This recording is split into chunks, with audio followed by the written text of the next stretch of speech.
Salam sejahtera untuk kita semua.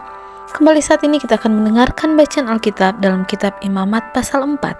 Mari kita berdoa. Bapa kami yang di surga, dikuduskanlah namamu. Saat ini kami siap untuk mendengarkan bacaan Alkitab. Kiranya kuasa Roh Kudus menuntun kami, sehingga apa yang kami dengarkan bisa membawa kehidupan kami untuk lebih hari lebih berserah dan setia kepadamu. Dalam nama Yesus kami berdoa. Amin. Korban penghapus dosa.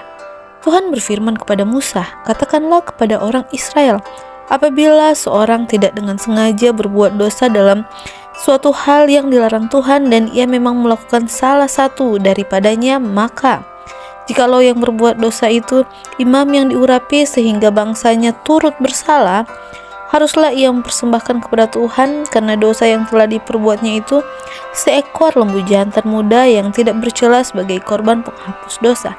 Ia harus membawa lembu itu ke pintu kemah pertemuan ke hadapan Tuhan, lalu ia harus meletakkan tangannya ke atas kepala lembu itu dan menyembelih lembu itu di hadapan Tuhan. Imam yang diurapi itu harus mengambil sebagian dari darah lembu itu lalu membawanya ke dalam kemah pertemuan. Imam harus mencelupkan jarinya ke dalam darah itu dan memercikkan sedikit dari darah itu 7 kali di hadapan Tuhan, di depan tabir penyekat tempat kudus. Kemudian imam itu harus membubuh sedikit dari darah itu pada tanduk-tanduk mezbah pembakaran ukupan dari wangi-wangian yang ada di hadapan Tuhan di dalam kemah pertemuan. Dan semua darah selebihnya harus dicurahkannya kepada bagian bawah mezbah korban bakaran yang di depan pintu kemah pertemuan. Segala lemak lembu jantan korban penghapus dosa itu harus dikhususkannya dari lembu itu, yakni lemak yang menyelubungi isi perut dan segala lemak yang melekat pada isi perut itu, dan kedua buah pinggang dan lemak yang melekat padanya yang ada pada pinggang dan umbai hati yang harus dipisahkannya beserta buah pinggang itu. Sama seperti yang dikhususkan dari lembu korban keselamatan, imam harus membakar semuanya itu di atas mezbah korban bakaran. Adapun kulit lembu jantan itu dan segala dagingnya beserta kepala dan betisnya dan isi perutnya dan kotorannya, jadi lembu jantan itu seluruhnya harus dibawanya keluar perkemahan ke suatu tempat yang tahir, ke tempat pembuangan abu, dan lembu itu harus dibakarnya sampai habis di atas kayu api di tempat pembuangan abu. Jikalau yang berbuat dosa dengan tak sengaja itu segenap umat Israel dan jemaat tidak menyadarinya sehingga mereka melakukan salah satu hal yang dilarang Tuhan dan mereka bersalah, maka apabila dosa yang diperbuat mereka itu ketahuan, haruslah jemaat itu mempersembahkan seekor lembu jantan yang muda sebagai korban penghapus dosa. Lembu itu harus dibawa mereka ke depan kemah pertemuan, lalu para tua umat itu harus meletakkan tangan mereka di atas kepala lembu jantan itu di hadapan Tuhan. Dan lembu itu harus disembelih di hadapan Tuhan. Imam yang diurapi harus membawa sebagian dari darah lembu itu ke dalam kemah pertemuan.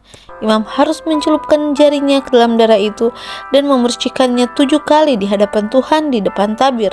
Kemudian darah itu harus dibubuhnya sedikit pada tanduk-tanduk mezbah yang di hadapan Tuhan di dalam kemah pertemuan, dan semua darah selebihnya harus dicurahkannya ke bagian bawah mezbah korban bakaran yang di depan pintu kemah pertemuan. Segala lemak harus dikhususkannya dari lembu itu dan dibakarnya di atas mezbah. Beginilah harus diperbuatnya dengan lembu jantan itu, seperti yang diperbuatnya dengan lembu jantan korban penghapus dosa. Demikianlah harus diperbuatnya dengan lembu itu. Dengan demikian imam itu mengadakan pendamaian bagi mereka sehingga mereka menerima pengampunan. Dan haruslah ia membawa lembu jantan itu keluar perkemahan lalu membakarnya sampai habis, seperti ia membakar habis lembu jantan yang pertama. Itulah korban penghapus dosa untuk jemaah. Jikalau yang berbuat dosa itu seorang pemuka yang tidak dengan sengaja melakukan salah satu hal yang dilarang Tuhan Allahnya sehingga ia bersalah, maka jikalau dosa yang telah diperbuatnya itu diberitahukan kepadanya, haruslah ia membawa sebagai persembahannya seekor kambing jantan yang tidak bercela. Lalu haruslah ia meletakkan tangannya ke atas kepala kambing itu dan menyembelihnya di tempat yang biasa orang menyembelih korban bakaran di hadapan Tuhan. Itulah korban penghapus dosa. Kemudian haruslah imam mengambil dengan jarinya sedikit dari darah korban penghapus dosa itu, lalu membubuhnya pada tanduk-tanduk mezbah korban bakaran. Darah selebihnya harus dicurahkannya kepada bagian bawah mezbah korban bakaran. Tetapi segala lemak harus dibakarnya di atas mezbah seperti juga lemak korban keselamatan. Dengan demikian, imam mengadakan pendamaian bagi orang itu karena dosanya sehingga ia menerima pengampunan. Jikalau yang berbuat dosa dengan tak sengaja itu seorang dari rakyat jelata dan ia melakukan salah satu hal yang dilarang Tuhan sehingga ia bersalah, maka jikalau dosa yang telah diperbuatnya itu diberitahukan kepadanya, haruslah ia membawa sebagai persembahan karena dosa yang telah diperbuatnya itu seekor kambing betina yang tidak bercela. Lalu haruslah ia meletakkan tangannya ke atas kepala korban penghapus dosa dan menyembelih korban itu di tempat korban bakaran.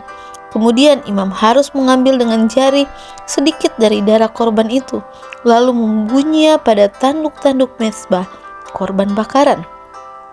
Semua darah selebihnya haruslah dicurahkan ke bagian bawah mezbah, tetapi segala lemak haruslah dipisahkan, seperti juga lemak korban keselamatan dipisahkan.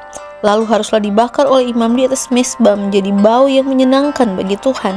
Dengan demikian, imam mengadakan pendamaian bagi orang itu sehingga ia menerima pengampunan. Jikalau ia membawa seekor domba sebagai persembahannya menjadi korban penghapus dosa, haruslah ia membawa seekor betina yang tidak bercela. Lalu haruslah ia meletakkan tangannya ke atas kepala korban penghapus dosa itu dan menyembelihnya menjadi korban penghapus dosa di tempat yang biasa orang menyembelih korban bakaran. Kemudian imam harus mengambil dengan jarinya sedikit dari darah korban penghapus dosa itu, lalu membubuhnya pada tanduk-tanduk mezbah korban bakaran. Semua darah selebihnya haruslah dicurahkannya kepada bagian bawah mezbah, tetapi segala lemak haruslah dipisahkannya, seperti juga lemak domba korban keselamatan dipisahkan. Lalu imam harus membakar semuanya itu di atas mezbah, di atas segala korban api-apian Tuhan. Dengan demikian, imam mengadakan pendamaian bagi orang itu karena dosa yang telah diperbuatnya sehingga ia menerima pengampunan. Demikianlah bacaan Alkitab kita pada hari ini. Kiranya kita bisa menerima pengampunan dari Tuhan ketika kita datang kepadanya dengan sungguh-sungguh dan bertobat. Tuhan Yesus memberkati.